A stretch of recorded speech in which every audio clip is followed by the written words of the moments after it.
Bienvenue dans Chuck Actu, le journal qui prend les faits divers et les torts un peu plus. Ici, c'est pas BFM, c'est WTF. Installez-vous, c'est l'heure de vomir votre foi en l'humanité avec le sourire. Direction Gradignan. Direction Gradignan, où un homme a tenté de poignarder une femme dans un parc, parce que les pigeons n'étaient pas disponibles. Riyad, 45 ans, schizophrène non suivi et multirécidiviste, a brandi un couteau et une fausse carte de police. La combo parfaite. Jean Renaud dans Léon, mais version Wish et sous traitement. Chuck, 37 condamnations. À la 38e, normalement, tu gagnes un mug ministère de la Justice. Dans la Drôme, une bagarre éclate entre deux couples dans un Leclerc. Jusque-là, classique. Mais là, un mec bourré débarque et offre un chabit à un gendarme.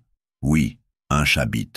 Petit rappel, quand on a 35 ans, on fait des bilans de santé, pas des blagues de 5e B. Spoiler. Après ça, il frappe 2 gendarmes. Résultat, 2 jours d'ITT pour eux et 1 aller simple pour la camisole pour lui. On dirait une version low cost de Ninja Warrior. Parcours alcoolisé, épreuve du chabit et 2 KO techniques. À Montreuil, 2 gars ont trouvé un concept. Cambrioler toutes les maisons non filmées.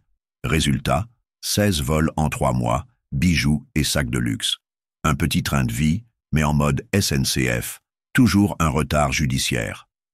Note d'expert, ils ont été coincés après un banal contrôle routier. Comme quoi, voler des Rolex ne t'empêche pas de griller un feu rouge.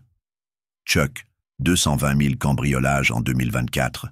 Vous êtes plus nombreux à vous faire visiter que sur Airbnb. Donc les amis, protégez-vous avec alarme, diffuseur de fumée avant d'être une victime, ou mettez derrière la porte mes cousins poupées. Chuck. Plus d'infos sur ma boutique www.alarmeprosecure.fr. Une Parisienne du 16e a donné 220 000 € à un escroc qui disait pouvoir doubler les billets en les faisant bouillir. Oui, faire bouillir, comme des pâtes, mais avec ton héritage. Twist romantique, il se faisait passer pour un haut fonctionnaire de la monnaie du Congo. Parce que je suis banquier à Monaco, c'était trop crédible.